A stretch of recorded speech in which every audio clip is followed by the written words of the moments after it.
Eurysthenes and Procles, the twin sons of Heracles, stepped from the mists of the north, their arrival neither marked by trumpet nor by song, but by the slow, inevitable settling of dew upon the grass along the banks of the Eurotas. The river, ancient even then, wound its way through the valley, its waters cold and clear, reflecting the pale light of a sky not yet divided by the ambitions of men. The Dorian wind, carrying with it the memory of old gods and older promises, swept down from the high passes, stirring the reeds and whispering through the olive groves. In this land, where the mountains pressed close and the earth remembered the weight of every footfall, the twins found their inheritance not in gold or in glory, but in the silence that lay between the stones. The valley was a place of beginnings, where the bones of the earth rose up in jagged ridges and the air tasted of iron and laurel. The people who dwelled there were few, their lives measured by the turning of the seasons and the slow growth of the olive trees. They watched the twins with wary eyes, seeing in them not only the blood of Heracles but the promise of change, a promise as heavy and as certain as the coming of winter. The twins did not speak of conquest or of destiny, their words were few, their actions measured, as if they understood that the land itself would accept only those who moved with patience and with care. In the evenings, when the sun slipped behind the peaks of Taygetus and the shadows stretched long across the fields, the twins would sit beside the river, their reflections mingling with the drifting leaves. They spoke softly, their voices blending with the murmur of the water, and the people listened, drawn by the quiet certainty that marked their every word. It was said that the gods themselves watched from the heights, their eyes bright and unblinking, as the twins laid the first stones of what would become a city unlike any other. The land was not empty, nor was it tame.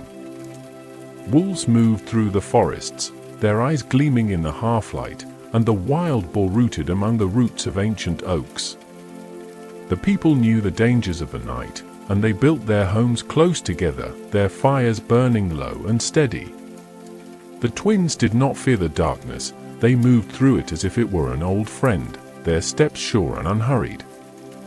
In time, the people began to follow, their trust growing slowly, like the first green shoots after a long drought. The river became the heart of their world, its waters binding the people to the land and to each other. The twins taught them to listen to its song, to read the signs in the shifting currents and the flight of birds. They learned to move as one, their lives woven together by the rhythms of the earth and the quiet strength of those who led them. The city that grew along the banks of the Eurotas was not built in haste, its foundations were laid in patience and in silence, each stone placed with care and with reverence for what had come before. As the seasons turned, the people began to speak of the twins not as strangers, but as kings. Their rule was not marked by crowns or by ceremony, but by the steady hand that guided the plough and the quiet word that settled disputes. They ruled as the river ruled, shaping the land not by force, but by persistence, their will as constant and as unyielding as the flow of water over stone. The people flourished, their numbers growing, their fields spreading out in neat rows along the valley floor. The memory of Heracles lingered in their stories, a shadow that stretched across the generations. The twins did not claim his strength, nor did they seek to match his deeds. Instead, they honored his legacy in the way they lived, their lives marked by restraint and by discipline. They taught the people to value what was simple and what was lasting, to find pride not in wealth or in conquest, but in the quiet endurance of hardship and the unspoken bond that held them together. In the cool of the evening, when the work was done and the fires burned low, the people would gather beneath the stars, their voices rising in song. The twins would sit among them, their faces lit by the flickering light, and listen as the old stories were told and retold, each telling a thread in the tapestry of their shared memory. The city grew, not in splendor, but in strength, its people bound together by the knowledge that they were part of something greater than themselves. The land remembered every step, every word, every promise. The stones of the valley, warmed by the sun and cooled by the night, held the memory of those who had come before, their presence felt in the hush that settled over the fields at dusk. The twins moved among their people, their presence a quiet reassurance, a reminder that the city was not built by kings alone, but by the patience and the labor of all who called it home. As the years passed, the city took shape, its boundaries marked not by walls, but by the reach of the river and the shadow of the mountains. The people learned to live with the land, to take only what was needed and to give back in kind. Their lives were simple, their needs few, and in this simplicity they found a strength that would endure long after the names of kings had faded from memory. The twins grew old, their hair touched with silver, their eyes bright with the knowledge of all they had seen. They watched as the city flourished, as children grew into men and women, as the fields yielded their harvest and the river flowed on, unchanged and unchanging. They knew that their time would pass, that others would come to take their place, but they did not fear the future. They had given the city all that they had, and in return, the city had given them a place in its memory, a place that would endure as long as the river flowed and the mountains stood. The people mourned when the twins were gone, their grief quiet and deep, like the stillness that settles over the land before the coming of rain. They built no monuments, raised no statues. Instead, they remembered in the way they lived, in the patience with which they worked the land, in the silence that marked their gatherings, in the songs that rose beneath the stars. The city endured, its heart unchanged, its people bound together by the memory of those who had led them from the mists into the light. The river flowed on, its waters carrying the memory of the twins into the endless sea, its song unchanged, its promise unbroken. The city that grew along its banks would become a legend, its name spoken in distant lands, its people remembered not for their wealth or their power, but for the quiet strength that had shaped their lives. The story of Eurysthenes and Procles would be told and retold, each telling a reminder that greatness is not found in the noise of battle or the glare of gold, but in the silence that endures when all else has faded. As the city grew, new voices joined the old, their words weaving together the past and the present, the memory of the twins living on in every stone, every field, every song. The land remembered, and in its memory, the city found its strength, its purpose, its place in the endless turning of the world. The city, shaped by the memory of the twins, settled into the valley as if it had always belonged there, its people moving with the slow certainty of roots growing deep into the earth. The 5 villages, Pitan, Limni, Messoa, Cynosura, and Amyclae, clustered close to the river, their boundaries marked by the gentle rise and fall of the land, by the ancient groves and the winding paths that led from hearth to hearth. Each village bore its own customs, its own stories, yet all were drawn together by the quiet pull of the Helots, by the promise of unity whispered in the hush of dawn. The people gathered beneath the shadow of Taygetus, the mountain's flanks rising steep and silent above the valley, its peaks crowned with snow even as the fields below burst into green. In the cool mornings, the smoke of 100 fires drifted upward, mingling with the mist that clung to the river banks. The air was thick with the scent of wood smoke and wild thyme, with the low murmur of voices as the day began. The elders moved among the people, their steps slow but sure, their eyes bright with the knowledge of all that had come before. They spoke little, their words measured and few, but their presence was felt in every decision, every gathering, every moment of silence that settled over the city like a blessing. The people listened, not out of fear, but out of respect, for the elders carried the memory of the land, the weight of every promise made and kept. The first kings, descended from the twins, ruled not with iron or with gold, but with the quiet authority of those who understood the land and its people. Their voices were low, their commands simple, their judgments swift and fair. They divided the city's heart, each king ruling alongside the other, their power balanced and shared, their rivalry tempered by the knowledge that the city's strength lay in unity, not in division. The people watched as the kings walked the fields, their cloaks trailing in the dust, their hands calloused from labor. They saw in them not distant rulers, but men shaped by the same earth, bound by the same oaths, marked by the same silence. The river's song wove through the city, its waters carrying the memory of the twins, the promise of unity, the hope of peace. The people learned to listen, to move with the rhythm of the water, to find strength in the quiet persistence of the current. They built their homes close to the banks, their walls of mud and stone rising from the earth, their roofs thatched with reeds and straw. The city grew not in haste, but in harmony, each new building a testament to the patience and the care of those who called it home. At night, the fires burned low, their light flickering on the faces of the gathered people. The elders told stories of the first kings, of the days when the city was young and the land was wild, of the promises made beneath the stars. The children listened, their eyes wide, their hearts filled with the quiet certainty that they, too, were part of something greater than themselves. The stories were not of conquest or of glory, but of endurance, of patience, of the slow, steady work of building a life from the stones of the earth. The 5 villages, once separate, grew together, their boundaries fading as the people learned to live as one. The fields spread outward, the olive groves thickened, the flocks multiplied. The city's heart beat steady and strong, its people bound together by the memory of the twins, by the promise of the river, by the shadow of the mountain.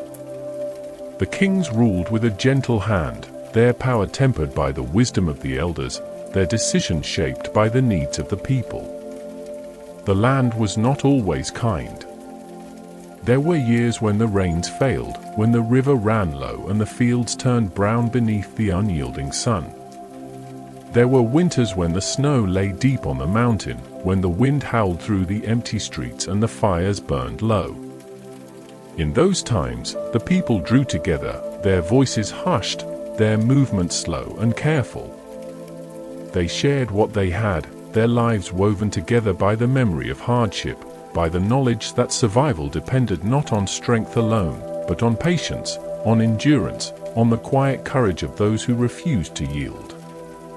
The kings walked among their people, their presence a quiet reassurance, a reminder that the city was not built by rulers alone, but by the labor of all who called it home.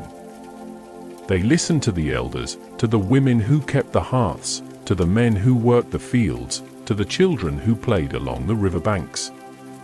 Their rule was marked not by decree, but by consensus, by the slow, careful weighing of every decision, by the knowledge that every choice would shape the city for generations to come. The river flowed on, its waters unchanged, its song unbroken. The people learned to read its moods, to watch for the signs of flood or drought, to move with the rhythm of the seasons. They planted their fields in the spring, harvested in the autumn, gathered olives and grapes, tended their flocks. Their lives were simple, their needs few, their joys quiet and deep.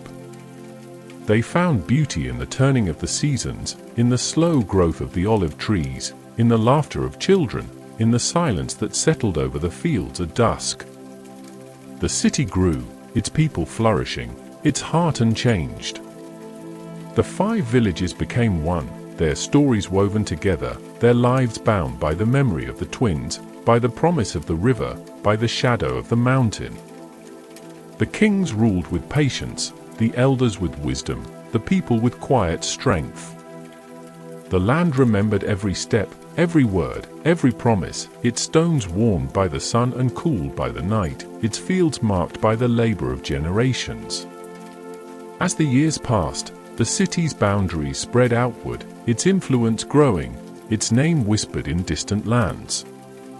Yet at its heart, the city remained unchanged, its people bound together by the memory of the twins, by the promise of unity, by the quiet strength that had shaped their lives. The river flowed on, its waters carrying the memory of all that had come before, its song unchanged, its promise unbroken.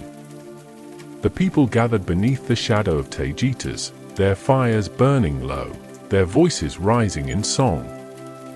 The king sat among them, their faces lit by the flickering light, their eyes bright with the knowledge of all they had seen. The elders listened, their hearts filled with the quiet certainty that the city would endure, that its people would remember, that the memory of the twins would live on in every stone, every field, every song. The city settled into the valley, its people moving with the slow certainty of roots growing deep into the earth, their lives shaped by the memory of the twins, by the promise of the river, by the shadow of the mountain. The land remembered, and in its memory, the city found its strength, its purpose, its place in the endless turning of the world. In the hush that followed the gathering of the villages, the city's heart began to beat with a new rhythm, slow and deep, as if the land itself had drawn a long breath and settled into its own memory. The elders, their hair silvered by the passage of seasons, moved quietly among the people, their presence a gentle weight, their words few but lasting. They gathered in the cool shade of the olive groves, their cloaks drawn close against the morning chill, their eyes turned inward as they listened to the river's song and the distant call of the mountain wind. It was here, beneath the ancient trees, that the Gerousia was shaped, not with the clamor of hammers or the sharp edge of the plough, but with the slow, patient work of memory and tradition. The stones for the council were chosen from the riverbed, each one worn smooth by the passage of water and time, each one a silent witness to the city's beginnings. The elders placed them in a circle, their hands steady, their movements deliberate, as if they were building not just a council, but a promise that the wisdom of the past would guide the city's future, that the voices of the old would be heard even as new generations rose to take their place. The Gerousia became the city's conscience, its memory, its silent guide. Here, decisions were made not in haste, but in the slow unfolding of thought, in the careful weighing of every word, every silence, every glance exchanged beneath the olive branches. The laws of Lycurgus were not written in stone or inscribed upon tablets. They were spoken in the hush before dawn, whispered from elder to child, carried on the wind that swept down from Taygetus. These laws were not commands, but reminders of what it meant to live simply, to endure hardship without complaint, to place the needs of the city above the desires of the self. The people listened, their hearts quiet, their minds attentive, as the elders spoke of honor and obedience, of the beauty found in restraint, of the strength that grew from silence and simplicity. The city's life was shaped by these laws, its days marked by the slow, steady rhythm of work and rest, of gathering and dispersal, of speaking and listening. The people rose with the sun, their movements unhurried, their tasks performed with care and with pride. They tended the fields, mended the walls, gathered wood for the fires that would burn through the long, cool nights. Their lives were not easy, but they were full of purpose, of meaning, of the quiet satisfaction that comes from knowing one's place in the world. The elders watched over the city, their eyes sharp, their minds clear. They saw the small disputes that flared between neighbors, the moments of pride or anger that threatened the city's peace. They settled these matters with a word, a gesture, a look, their authority unquestioned, their wisdom trusted. The people accepted their judgments, not out of fear, but out of respect for the years that had shaped the elders' hearts, for the patience that had tempered their words. The Gerousia became the city's anchor, its still point, the place where memory and hope met in the quiet of the olive groves. The laws of Lycurgus reached into every corner of the city, shaping not only the lives of men, but the lives of women and children, of strangers and slaves, of all who called the city home. They taught the people to value what was lasting, to find beauty in the unadorned, to seek strength not in wealth or in conquest, but in the quiet endurance of hardship, in the unspoken bond that held the city together. The people learned to live with less, to share what they had, to trust in the wisdom of the elders and the memory of the land. In the evenings, when the work was done and the fires burned low, the people gathered to listen to the elders' stories.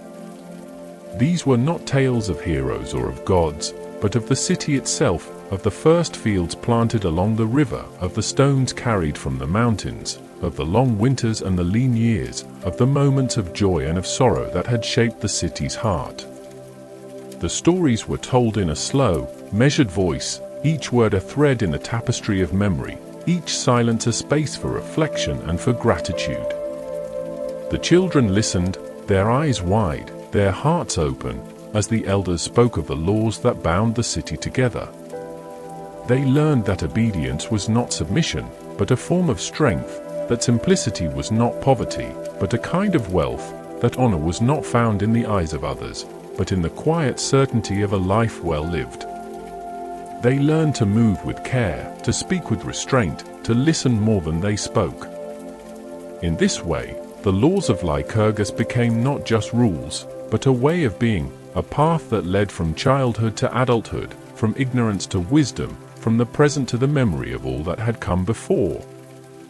The city's days unfolded in a slow, steady rhythm, each one much like the last, each one a quiet echo of the days that had come before. The people found comfort in this sameness, in the knowledge that their lives were part of something greater, something lasting, something that would endure long after their own names had faded from memory. The elders watched over them, their presence a gentle reassurance, a reminder that the city's strength lay not in its walls or its armies, but in the patience and the wisdom of those who remembered. The river flowed on, its waters carrying the memory of the city into the endless night, its song unchanged, its promise unbroken. The people listened, their hearts quiet, their minds at peace, as the laws of Lycurgus shaped their lives, their days, their dreams. The city endured, its heart unchanged, its people bound together by the memory of the twins, by the promise of the river, by the wisdom of the elders, by the silence that settled over the fields at dusk. As the seasons turned, the city's life unfolded in a slow, unhurried dance, each step measured, each movement deliberate. The people learned to wait, to endure, to trust in the slow work of time. They found strength in the patience of the elders, in the memory of the land, in the quiet certainty that the city would endure, that its people would remember, that the laws of Lycurgus would live on in every stone, every field, every song. The city's heart beat steady and strong, its people moving with the slow certainty of roots growing deep into the earth, their lives shaped by the memory of the twins, by the promise of the river, by the wisdom of the elders, by the silence that marked their gatherings, by the stories that rose beneath the stars. The land remembered, and in its memory, the city found its strength, its purpose, its place in the endless turning of the world. The city's rhythm, shaped by the wisdom of the elders and the memory of the river, began to turn toward the future, and in this turning, the children became the city's promise. The boys, born beneath the shadow of Taygetus, grew up with the river's song in their ears and the mountain's silence in their hearts. Their mothers watched them with quiet pride and quiet fear, knowing that the day would come when the city would call them away, when the gentle hands that had soothed them in infancy would be replaced by the stern hands of the Agoge. There was no ceremony, no farewell, only the slow, inevitable parting that marked the passage from childhood to the long, cold mornings of discipline. The Agoge began not with shouts or with blows, but with silence. The boys, gathered in small groups, stood barefoot on the frost-hardened earth, their breath rising in pale clouds as the first light crept over the fields. The elders watched from the shadows, their faces unreadable, their eyes sharp and unyielding. The boys learned quickly that words were precious, that silence was a shield, that obedience was not a burden but a form of strength. They moved as one, their steps measured, their voices low, their eyes fixed on the horizon where the sun would soon rise. Discipline was woven into the marrow of the young, not through cruelty, but through the slow, patient work of repetition.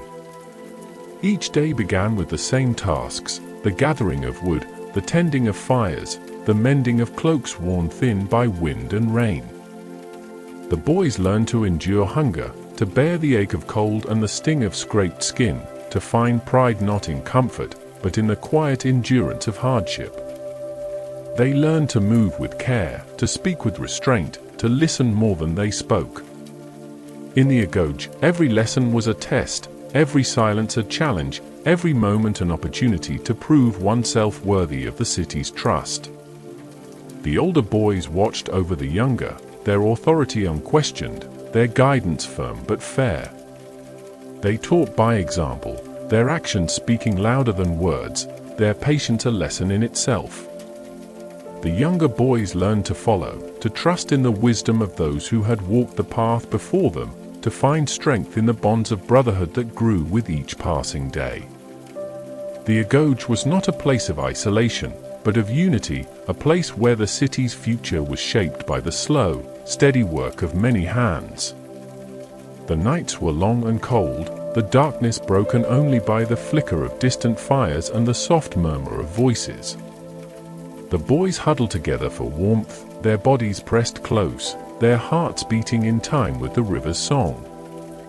They spoke little, their words measured and few, their silences filled with the memory of home and the promise of what was to come. In these moments, the Agoge became more than a school, it became a family, a brotherhood, a bond that would endure long after the lessons had faded from memory. The elders watched, their eyes bright with the knowledge of all that had come before.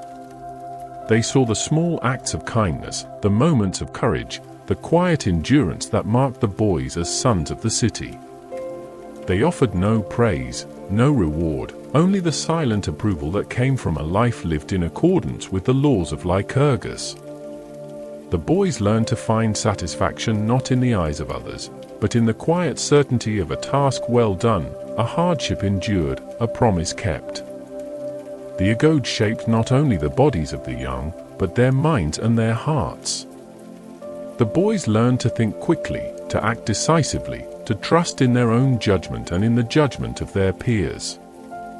They learned to value cunning as much as strength, to see the world not as a place of endless struggle, but as a place of endless possibility. They learned to move with the river, to bend with the wind, to endure as the mountains endured.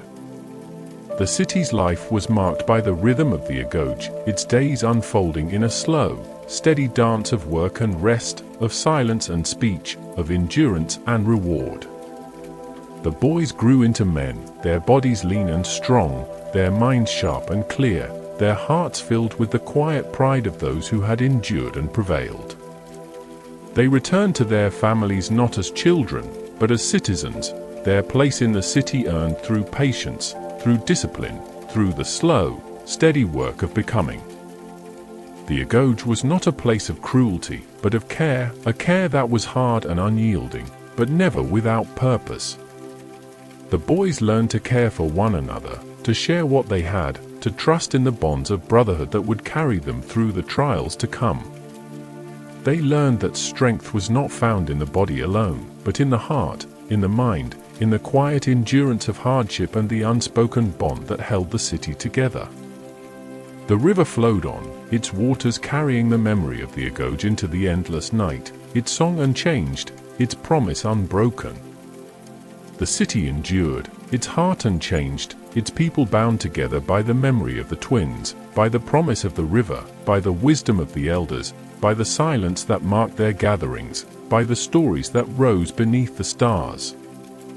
The land remembered, and in its memory, the city found its strength, its purpose, its place in the endless turning of the world. As the seasons turned, the boys of the Agoge became the men of the city, their lives shaped by the lessons of discipline and endurance, their hearts marked by the quiet pride of those who had endured and prevailed. The city's future was written in their footsteps, in the slow, steady rhythm of their days, in the silence that settled over the fields at dusk. The elders watched, their eyes bright with the knowledge that the city would endure, that its people would remember, that the memory of the Agoge would live on in every stone, every field, every song. The city's heart beat steady and strong, its people moving with the slow certainty of roots growing deep into the earth, their lives shaped by the memory of the twins, by the promise of the river, by the wisdom of the elders, by the silence that marked their gatherings, by the stories that rose beneath the stars. The land remembered, and in its memory, the city found its strength, its purpose, its place in the endless turning of the world. Beyond the city's quiet order, beyond the measured steps of boys in the Agoge and the slow wisdom of the elders, the land stretched outward, its fields and pastures marked by the labor of hands that would never know the rights of citizens. The Helots, bound to the earth by fate and by conquest, moved through the olive groves and wheat fields with the patience of those who have learned to endure. Their voices, low and distant, rose in the early morning as they bent to the work of the day, their songs carried on the wind, mingling with the river's endless murmur. They were the shadow beneath the city's light, the silent strength that fed the hearths and filled the granaries, their presence as constant as the turning of the seasons. The Spartiates, the citizens whose lives were shaped by the Agoge and the laws of Lycurgus, moved among the Helots with a silence sharpened by necessity. They did not speak of the bond that held the Helots to the land, nor did they boast of the power that set them apart. Instead, they watched, always, their eyes measuring the fields, the harvest, the quiet gatherings at dusk. The city's walls were not built of stone, but of men whose discipline and unity were forged in the fires of the Agoge, whose strength was measured not in gold or in numbers, but in the silence that bound them together. The Helots worked from dawn until the last light faded from the sky, their hands roughened by the plough, their backs bent beneath the weight of the harvest. They moved with the slow certainty of those who have known hardship, their lives marked by the rhythm of the seasons, by the demands of the earth, by the quiet endurance that comes from knowing that each day will be much like the last. They tended the flocks, gathered the olives, pressed the grapes, their labor feeding the city, their presence a reminder of the price of peace. The Spartiates, freed from the burden of daily toil, devoted themselves to the city's defense, to the perfection of body and mind, to the quiet discipline that marked their every action. They trained in the fields at the edge of the city, their movements precise and measured, their eyes fixed on the horizon. They learned to move as one, to trust in the strength of the shield wall, to find pride not in individual glory, but in the unity of the phalanx. Their lives were simple, their needs few, their joys found in the quiet satisfaction of a life lived in accordance with the laws of the city. The Helots watched the Spartiates with a mixture of fear and resentment, their eyes wary, their voices hushed. They knew the price of disobedience, the swift, silent punishment that awaited those who dared to challenge the order of the city. Yet they endured, their lives marked by the same patience, the same endurance, the same quiet strength that shaped the city itself. They found comfort in the small joys of daily life, in the laughter of children, in the warmth of the hearth, in the slow, steady growth of the crops that would feed the city through the long winter. The city's order was maintained not by force alone, but by the unspoken understanding that each person had a place, a role, a duty to the whole. The Spartiates ruled, the Helots labored, and between them moved the perioikoi, the free men who lived in the villages beyond the city, their lives marked by trade and by craft, by the quiet independence that came from living at the edge of the city's shadow. Together, they formed a society as intricate and as enduring as the patterns woven into the city's cloaks, each thread essential, each color distinct, each life bound to the others by the memory of the land. The elders watched over all, their eyes sharp, their minds clear. They saw the tensions that simmered beneath the surface, the moments of kindness and of cruelty, the small acts of rebellion and of mercy that marked the daily life of the city. They offered no judgment, only the silent approval or disapproval that came from a lifetime of watching, of remembering, of understanding that the city's strength lay not in the absence of conflict, but in the endurance of its people. The river flowed on, its waters carrying the memory of the Helots, the Spartiates, the perioikoi, its song unchanged, its promise unbroken. The city endured, its heart unchanged, its people bound together by the memory of the twins, by the promise of the river, by the wisdom of the elders, by the silence that marked their gatherings, by the stories that rose beneath the stars. The land remembered, and in its memory, the city found its strength, its purpose, its place in the endless turning of the world. In the quiet that followed the wars, as the fields healed and the river resumed its gentle course, the city turned its gaze to the gods. The people of Sparta, shaped by hardship and endurance, found in ritual a rhythm as old as the stones beneath their feet. Among the many rites that marked the turning of the year, none was older or more enduring than the festival of Artemis Orthia. It was here, on the low ground near the river's bend, that the city gathered to honor the goddess who watched over the wild places, the hunt, and the passage from youth to strength. The festival began in the hush before dawn, when the air was cool and the sky still pale with the memory of night. The elders moved through the city, their steps slow and measured, their faces shadowed by the weight of memory. They called the people to gather, their voices low, their words few, as if the ritual itself was a secret shared only with the land and the river. The boys of the Agoge, their bodies lean and marked by the discipline of years, stood in silent ranks, their eyes fixed on the altar where the goddess would be honored. The women, strong in limb and spirit, moved among them, their hands steady, their voices calm, their presence a reminder that the city's future was carried not only in the arms of warriors, but in the hearts of those who endured.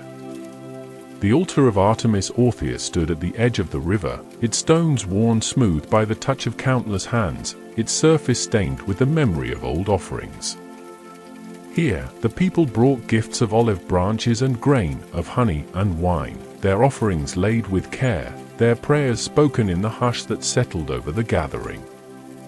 The air was thick with the scent of laurel and smoke, with the quiet murmur of voices, with the slow, steady beat of drums that marked the passage of time. The ritual itself was a test, a trial of endurance and of pain, a reminder that strength was not given, but earned. The boys of the Agoge, chosen by lot and by fate, stepped forward one by one, their faces calm, their bodies tense with anticipation.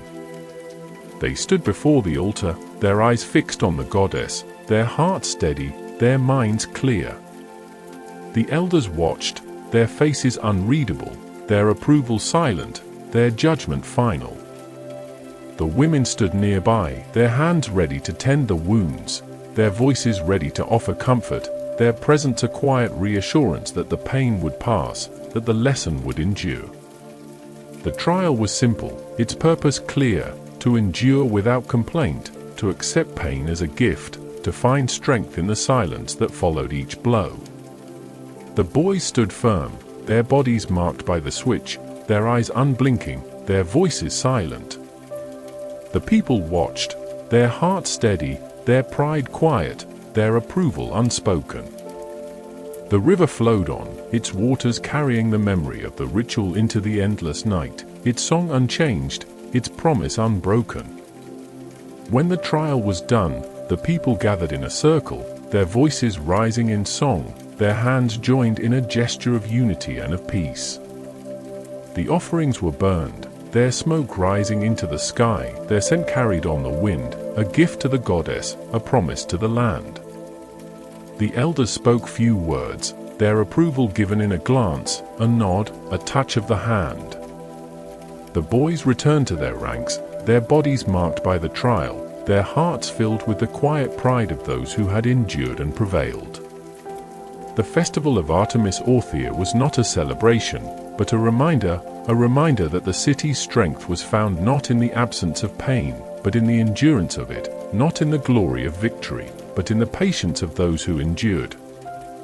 The people returned to their homes, their hearts quiet, their minds at peace, their lives shaped by the memory of the ritual, by the promise of the river, by the wisdom of the elders, by the silence that marked their gatherings, by the stories that rose beneath the stars. As the seasons turned, the festival returned, its rhythm as steady as the river's flow, its lessons as enduring as the stones of the city. The boys of the Agoge grew into men, their bodies marked by the trials of youth, their hearts shaped by the discipline of endurance, their lives bound together by the memory of the goddess, by the promise of the land, by the silence that settled over the fields at dusk. The city's heart beat steady and strong, its people moving with the slow certainty of roots growing deep into the earth, their lives shaped by the memory of the twins, by the promise of the river, by the wisdom of the elders, by the silence that marked their gatherings, by the stories that rose beneath the stars. The land remembered, and in its memory, the city found its strength, its purpose, its place in the endless turning of the world. As the city's rituals marked the passage of years, another rhythm began to shape the lives of the people, a rhythm not of festival or harvest, but of vigilance and watchfulness. The ephors, 5 in number, emerged from the body of the people, their authority silent and absolute, their presence felt in every corner of the city.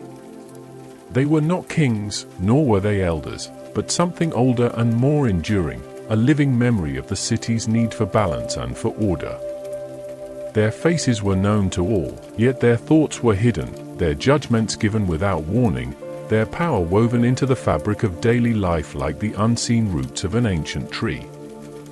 The ephors moved quietly through the city, their steps measured, their eyes always watching. They listened to the voices of the people, to the whispers in the agora, to the laughter of children and the complaints of the old. They watched the kings, their gaze steady, their approval never given lightly. The kings, descended from the twins, ruled by right of blood, but the ephors ruled by right of necessity, their authority drawn from the city itself, from the slow accumulation of trust and of fear, of respect and of caution. The balance between king and ephor was delicate, a dance as old as the city, as necessary as the river's flow. In the cool mornings, when the city was still and the mist clung to the fields, the ephors gathered in the council house, their voices low, their words few. They spoke of the needs of the city, of the dangers that lay beyond the mountains, of the quiet tensions that simmered beneath the surface of daily life. Their decisions were not announced with fanfare or with proclamation, but with a glance, a gesture, a word spoken in passing. The people learned to listen for these signs, to watch for the subtle shifts in the city's mood, to trust in the wisdom of those who watched over them. The ephors were the city's conscience, its memory, its silent guide. They settled disputes, judged the actions of kings and citizens alike, enforced the laws of Lycurgus with a patience that was both merciful and unyielding.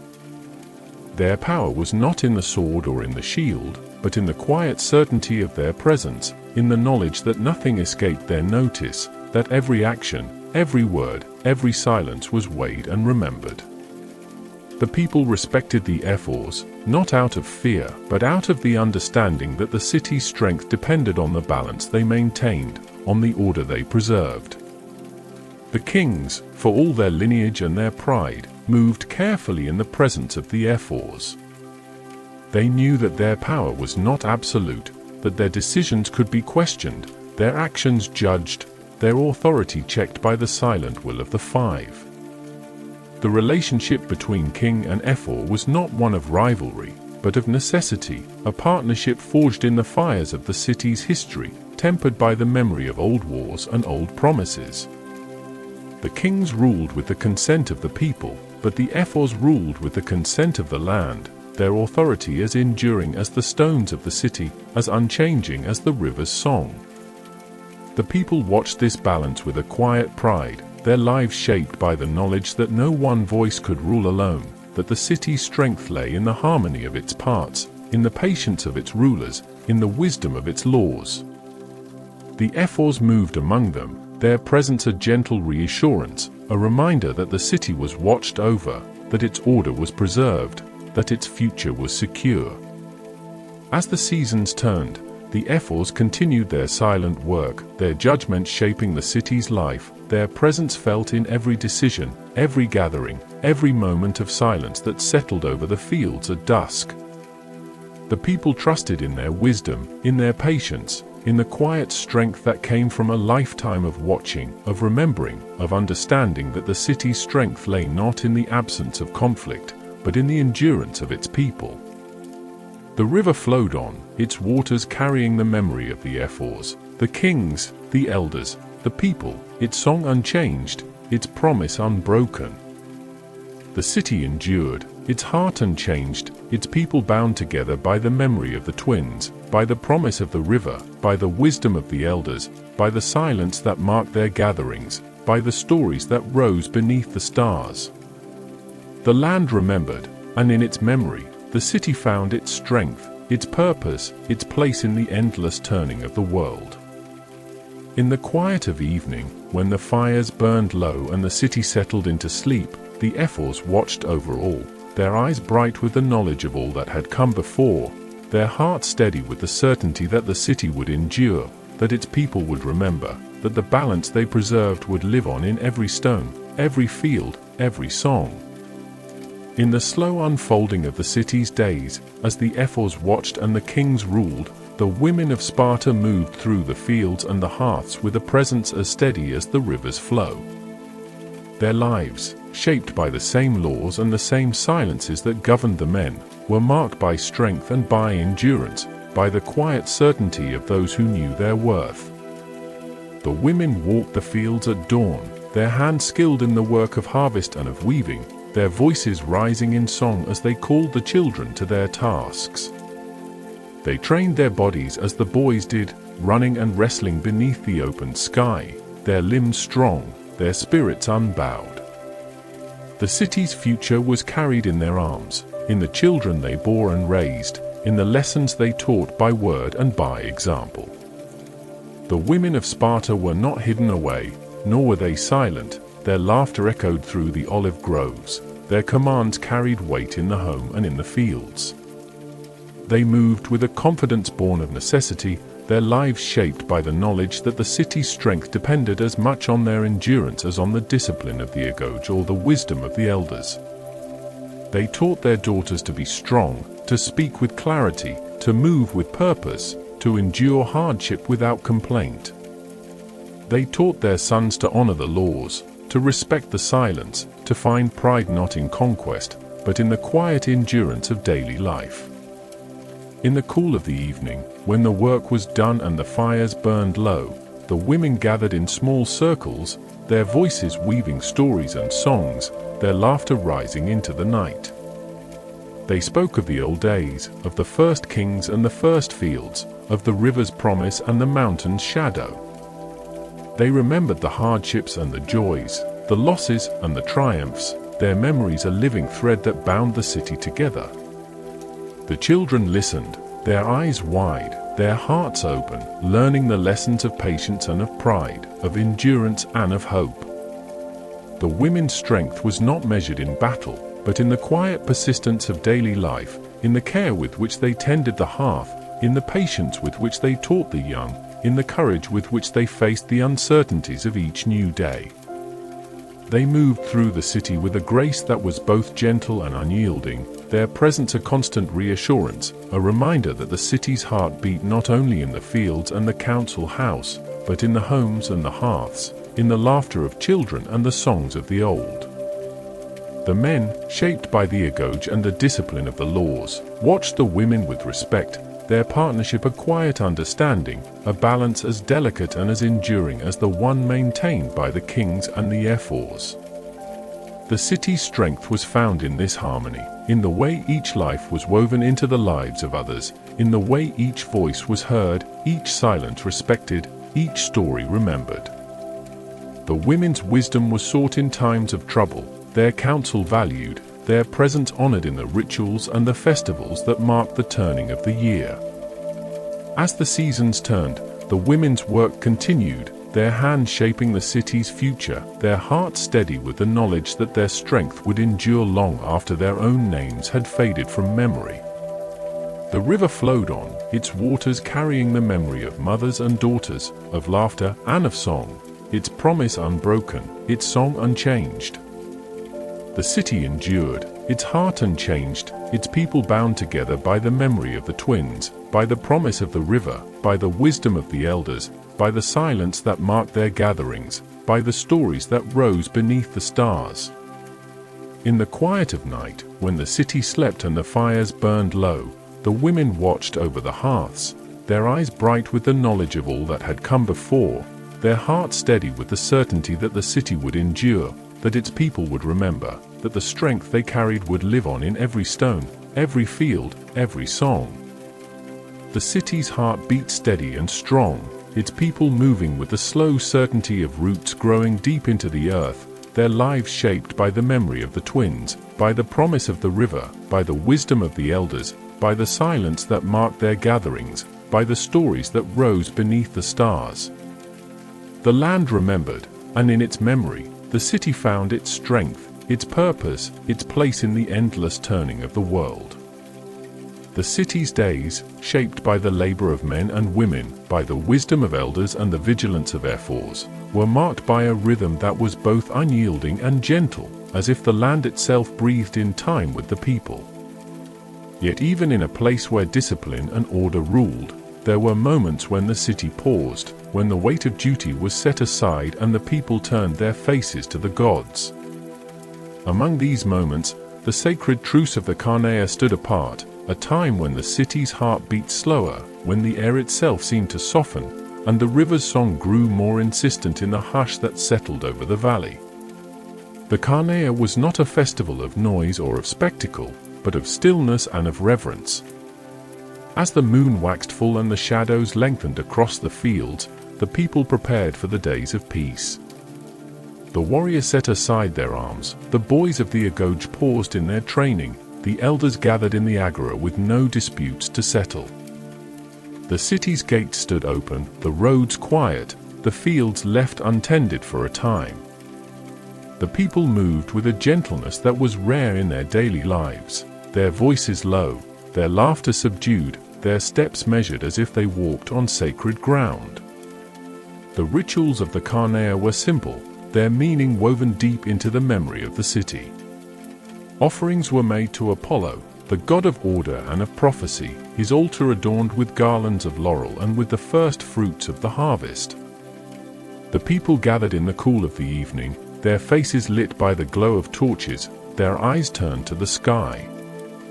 They sang the old songs, their voices rising in slow, measured harmony, their words a prayer for peace, for wisdom, for the favor of the gods.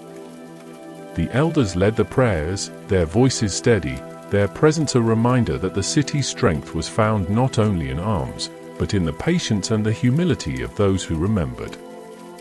During the days of the truce, the city breathed in the stillness, its people moving with a quiet grace, their lives shaped by the knowledge that peace was as necessary as war, that rest was as vital as labor.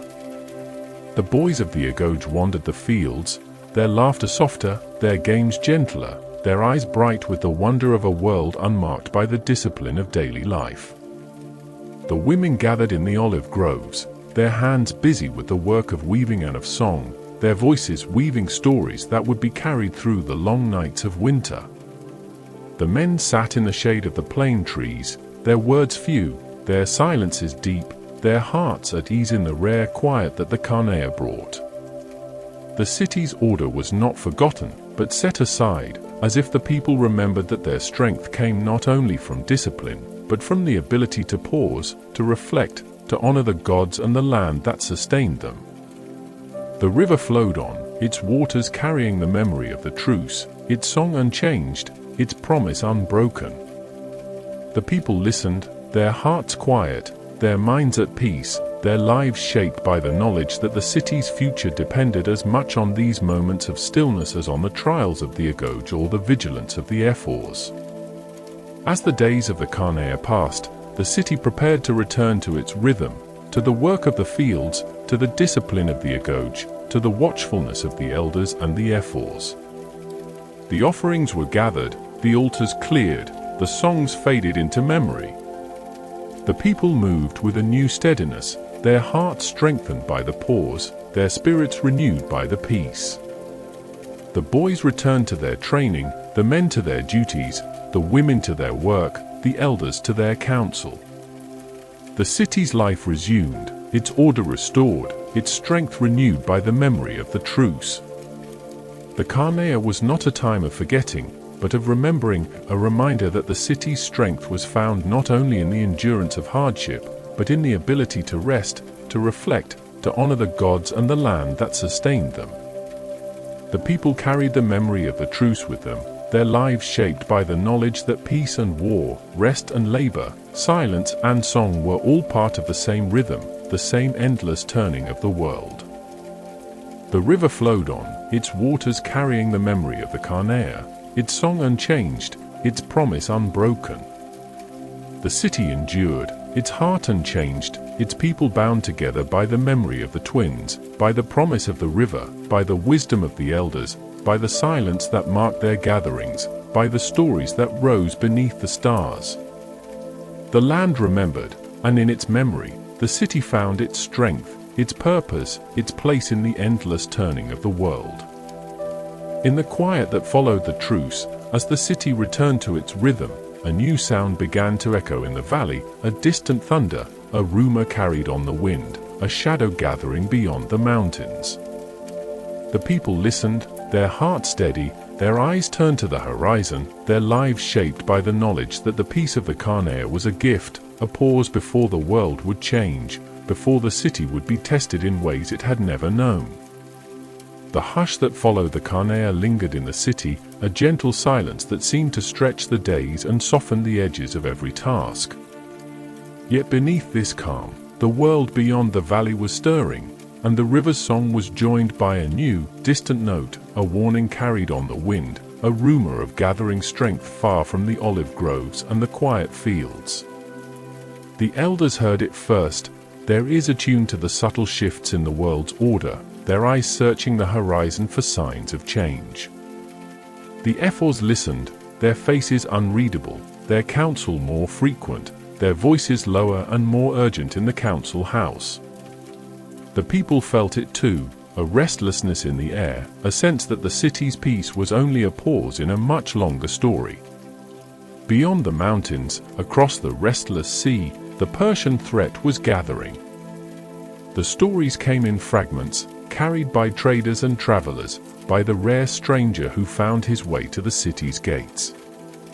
They spoke of a king whose power stretched from the rising sun to the setting, whose armies moved like a tide across the earth, whose will was as inexorable as the river's flow.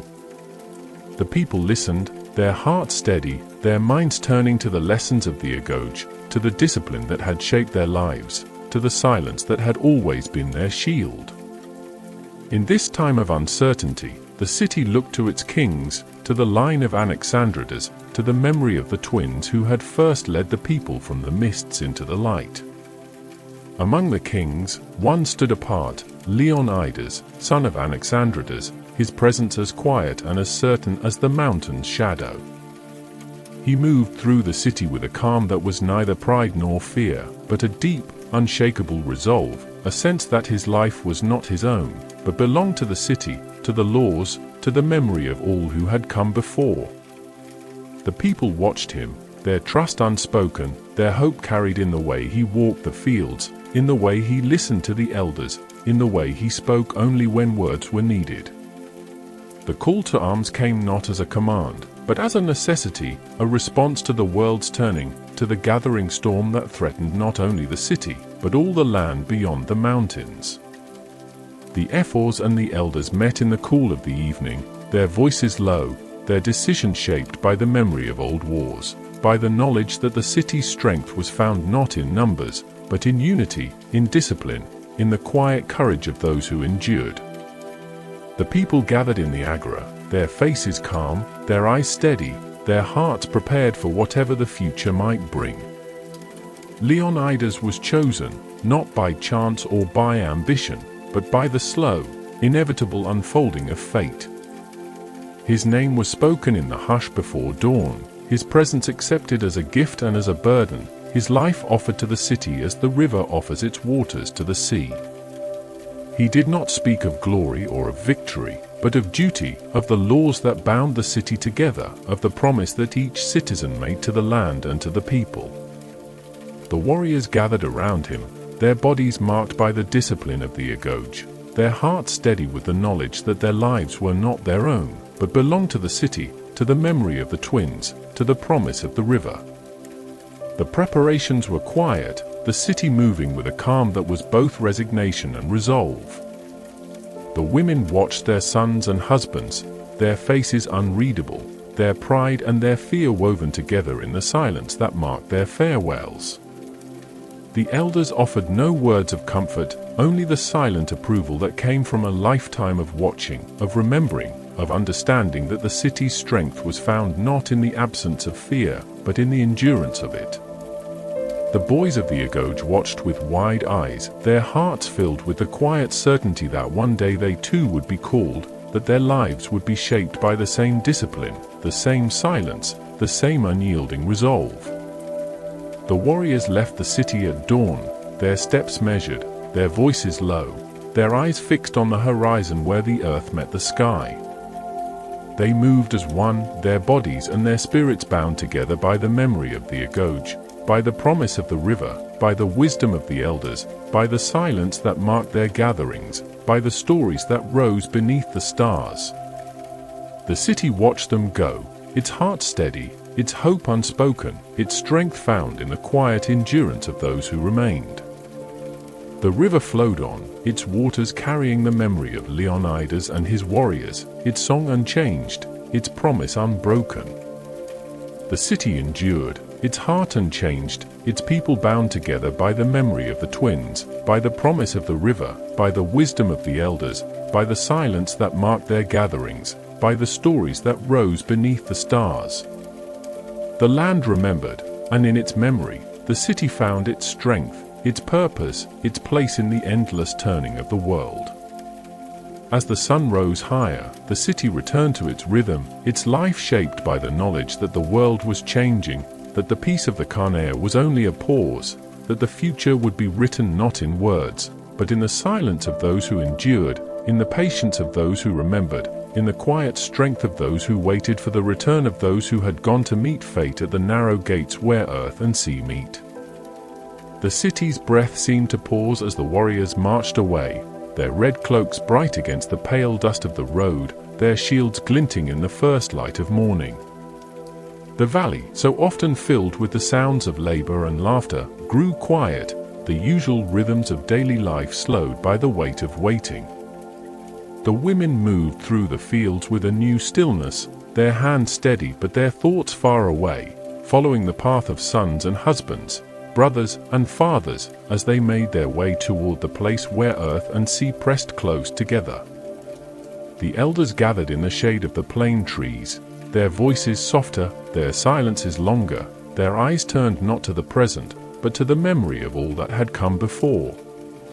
The story of Thermopylae was not told in the city as it would be told in distant lands, not as a tale of glory or of sacrifice, but as a memory woven into the fabric of daily life, a quiet certainty that some things must be endured, that some promises must be kept, no matter the cost. The warriors, led by Leonidas, moved with the calm of those who have accepted their fate, their steps measured, their hearts steady, their minds clear. They did not speak of fear or of hope, but of duty, of the laws that bound them to the city, of the silence that had shaped their lives from the first days of the Agoge. At the narrow gates, where the mountains pressed close and the sea whispered against the stones, the warriors took their place. The air was thick with the scent of salt and of pine, the sky wide and empty above them, the earth hard beneath their feet. They stood in silence, their shields locked together, their eyes fixed on the horizon where the enemy would come. The days passed in a slow, unhurried rhythm, each moment marked by the quiet discipline that had shaped their lives, by the patience that had been their first lesson, by the endurance that was their greatest strength. The enemy came, as the stories had promised, their numbers vast, their banners bright against the sky. The warriors did not falter, did not speak, did not look to one another for reassurance. They stood as one, their bodies and their spirits bound together by the memory of the city, by the promise of the river, by the wisdom of the elders, by the silence that had always been their shield. The battle was not a clash of armies, but a test of endurance, a measure of patience, a quiet assertion that some things cannot be taken, that some promises cannot be broken. The city waited, its breath held, its heart steady. The women moved through the fields, their hands steady, their eyes bright with the knowledge that the warriors would not return, that their names would be carried on the wind, that their memory would be woven into the silence of the city. The elders watched, their faces unreadable, their approval given not in words, but in the quiet certainty that the city would endure, that its people would remember, that the strength of those who had gone would live on in every stone, every field, every song. The news came not as a shout, but as a whisper, carried on the wind, spoken in the hush of evening, in the quiet of the hearth, in the silence that settled over the city at dusk. The names of the dead were not recited, but remembered, each one a thread in the tapestry of the city's memory, each one a promise kept, a duty fulfilled, a life given not for glory, but for the quiet endurance of the city. The people mourned, their grief silent, their pride unspoken, their lives shaped by the knowledge that the city's strength was found not in victory, but in the patience of those who endured, in the silence of those who remembered. The river flowed on, its waters carrying the memory of Thermopylae, its song unchanged, its promise unbroken. The city endured, its heart unchanged, its people bound together by the memory of the twins, by the promise of the river, by the wisdom of the elders, by the silence that marked their gatherings, by the stories that rose beneath the stars. The land remembered, and in its memory, the city found its strength, its purpose, its place in the endless turning of the world. As the seasons turned, the story of Thermopylae became not a tale of loss, but a lesson in endurance, a reminder that the city's strength was found not in the absence of fear, but in the patience of those who endured, in the silence of those who remembered, in the quiet pride of those who lived their lives in accordance with the laws, with the memory of the twins, with the promise of the river. The city's heart beat steady and strong, its people moving with the slow certainty of roots growing deep into the earth, their lives shaped by the memory of the twins, by the promise of the river, by the wisdom of the elders, by the silence that marked their gatherings, by the stories that rose beneath the stars. The land remembered, and in its memory, the city found its strength, its purpose, its place in the endless turning of the world. The city, marked by the memory of those who did not return, settled into a new rhythm, quieter and more measured, as if the very stones of the Agora had absorbed the silence left behind by the fallen. The women moved through the fields with a steadiness that belied the ache in their hearts, their hands tending the olive trees and the wheat, their eyes lingering on the horizon where the road vanished into the world beyond. The elders gathered in the shade, their voices softer, their stories longer, their silences deeper, as if the weight of memory pressed more heavily with each passing season. Yet the world did not pause for grief, and the city's life continued, shaped now by the slow, grinding struggle of a new kind of war. The long conflict with Athens, a war not of swift battles but of patience and attrition, settled over the land like a grey mist. The city's sons grew lean, their bodies marked by hunger and by hardship, their spirits tested not by the clash of arms, but by the slow erosion of hope. The women kept the hearths burning, their hands skilled in the art of making much from little, their voices quiet as they comforted the young and the old alike. The fields, once rich with promise, yielded less with each passing year.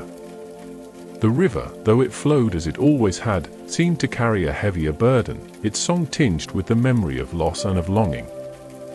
The people learned to endure, to find pride not in abundance, but in the quiet satisfaction of survival, in the knowledge that each day lived was a victory, each meal shared a triumph. The elders watched, their eyes sharp, their minds clear, their hearts steady with the certainty that the city's strength was found not in conquest, but in the endurance of hardship, in the patience of those who refused to yield. The war with Athens was not a single story, but 1,000 small stories, each one a thread in the tapestry of the city's memory.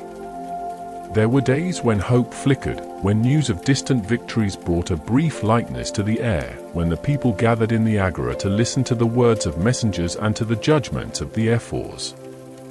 There were nights when fear crept in, when the fires burned low and the silence pressed close, when the people wondered if the city would endure, if the memory of the twins and the promise of the river would be enough to carry them through the darkness.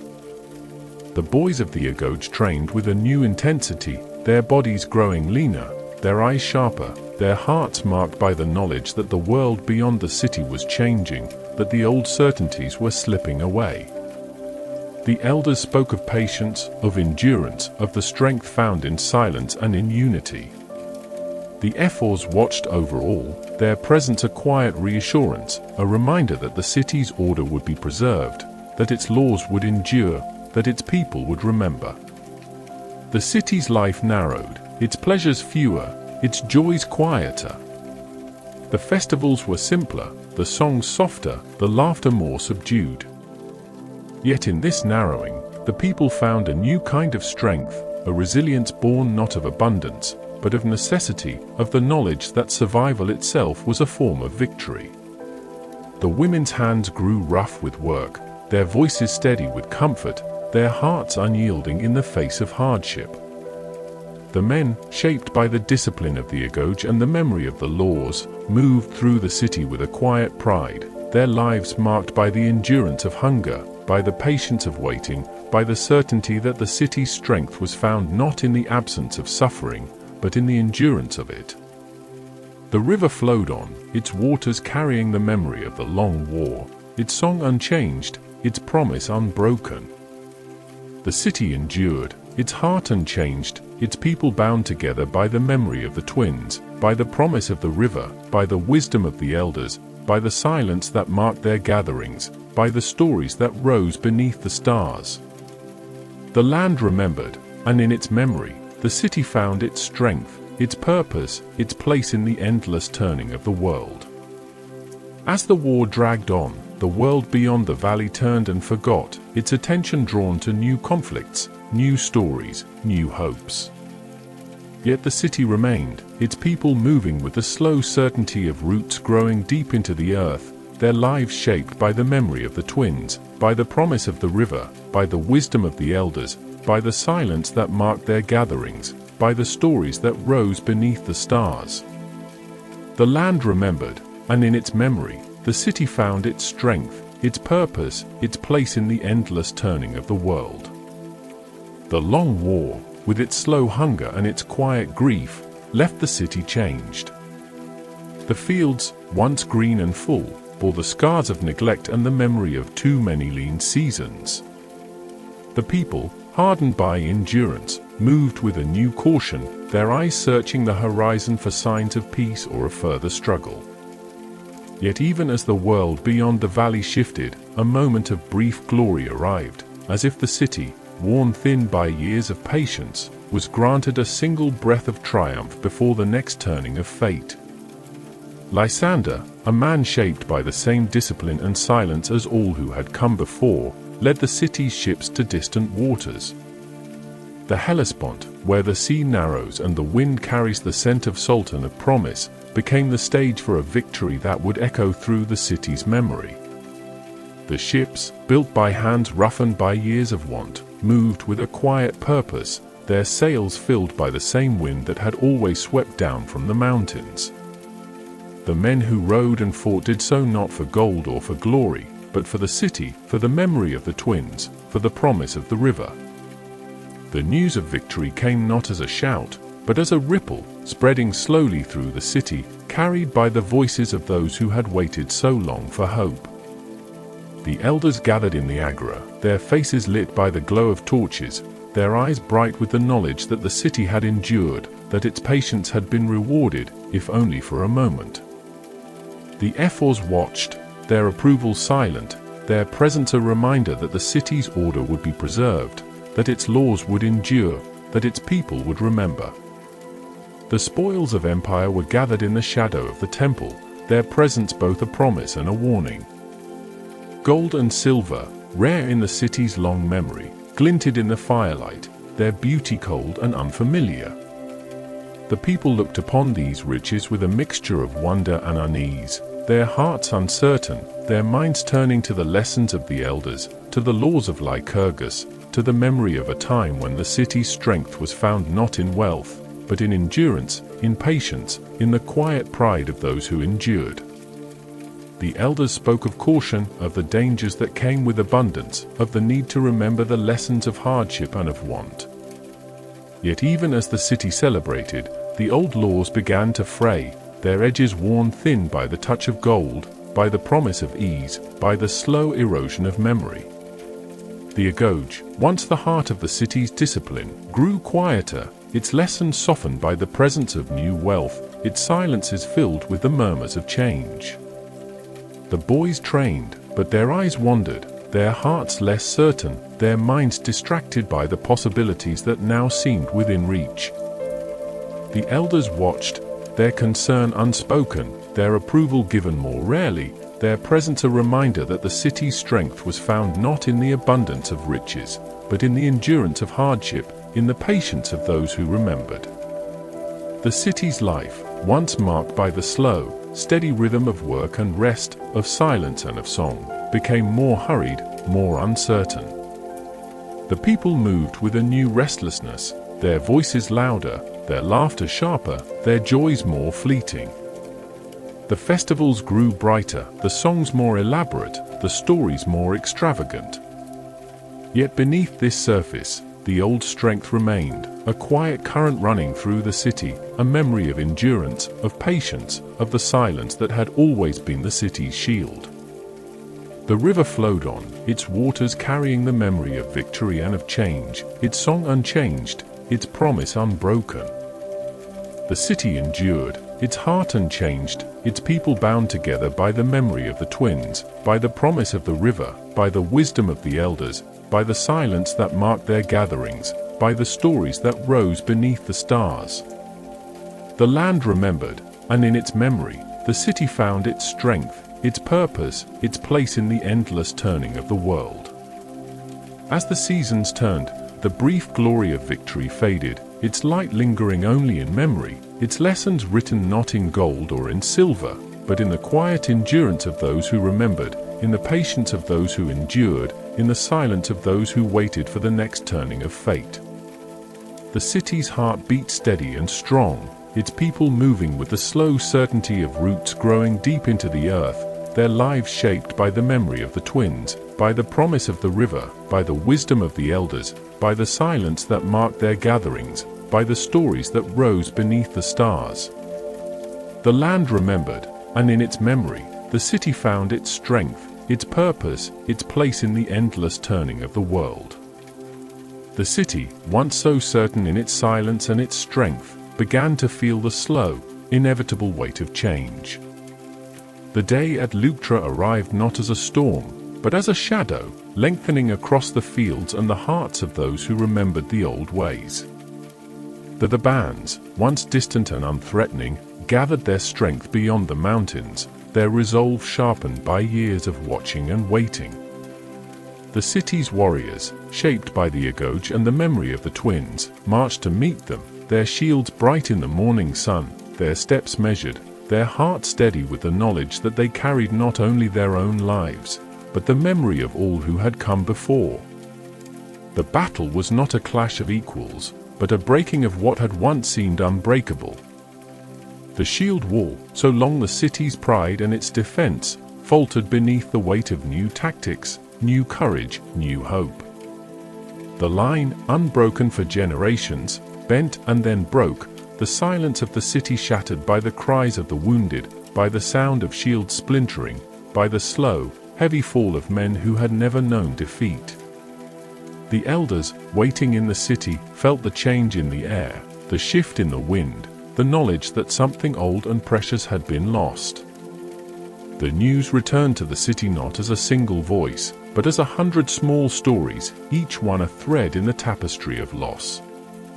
The women moved through the fields with a new heaviness, their hands steady but their hearts uncertain, their eyes searching the faces of those who returned for signs of hope, for the memory of what had been. The boys of the Agoge trained in quieter fields, their laughter softer, their discipline tinged with the knowledge that the world had changed, that the city's strength was no longer certain, that the silence that had once been their shield was now a memory, fragile and fading. The elders gathered in the agora, their voices low, their silences longer, their stories marked by the weight of defeat. They spoke of the old days, of the victories and the hardships, of the patience and the endurance that had shaped the city's heart. They remembered the twins, the river, the laws of Lycurgus, the promise that had bound the people together through war and through peace, through hunger and through plenty. Their words were not of blame or of anger, but of remembrance, of the quiet pride that comes from knowing that the city had endured, that its people had remembered, that its strength had been found not in victory, but in the patience of those who endured, in the silence of those who remembered. The city's life narrowed once more, its pleasures fewer, its joys quieter, its hopes more fragile. The festivals were simpler, the songs softer, the laughter more subdued. The boys of the Agoge trained with a new humility, their eyes turned inward, their hearts marked by the knowledge that the world beyond the city was changing, that the old certainties were slipping away.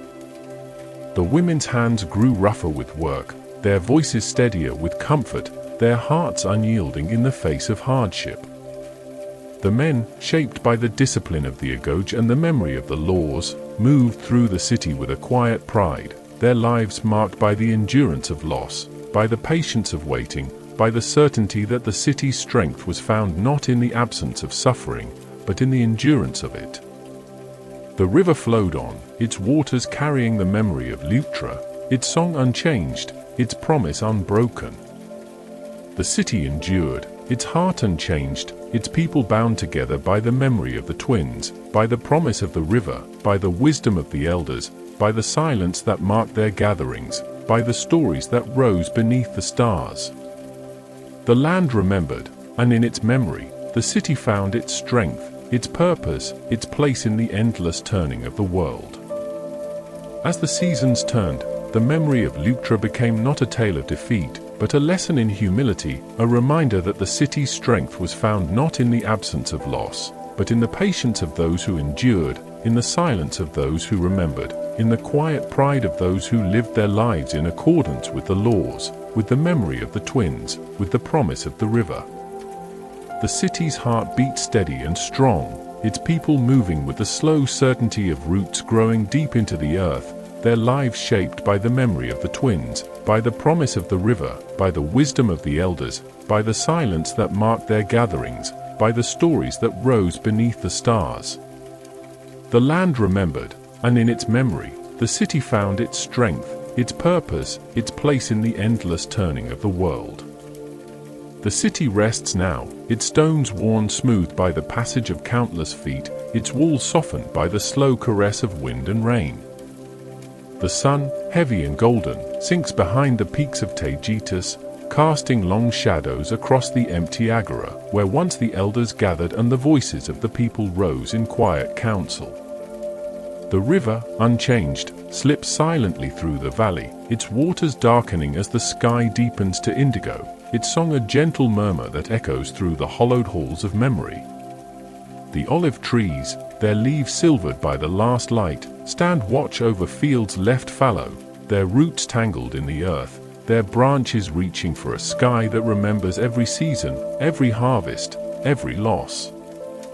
In the Agoge, the laughter of boys has faded, replaced by the hush of dust settling on worn thresholds, by the faint echo of footsteps that linger in the corridors where discipline once shaped the future. The hearths are cold, the air heavy with the scent of old smoke and the memory of bread broken in silence. The statues of the gods, their faces smoothed by time, gaze out over the city with eyes that have seen the rise and fall of hope, the slow unraveling of certainty, the quiet endurance of those who remain. The marble is cool beneath the touch, its surface marked by the hands of generations, its weight a comfort in the gathering dusk. The names of the kings, the warriors, the mothers, and the sons drift on the evening breeze, their syllables softened by distance, their stories woven into the hush that settles over the valley. The moon, pale and watchful, climbs above the ruins of the Gerousia, its light pooling in the empty spaces where voices once gathered, where decisions were made, where the city's heart beat steady and strong. The silence is deep now, a presence that fills every shadow, every hollow, every space between the stones. The world turns, slow and unhurried, carrying the memory of Sparta into the endless night, its legacy written not in triumph or in sorrow, but in the stillness that endures when all else has faded. The city sleeps, its breath slow and even, its dreams carried on the river's song, its story lingering in the cool air, in the worn marble, in the quiet that follows the last footstep. The land remembers, and in its memory, the city finds rest, its silence a breath in stone, unbroken, unending.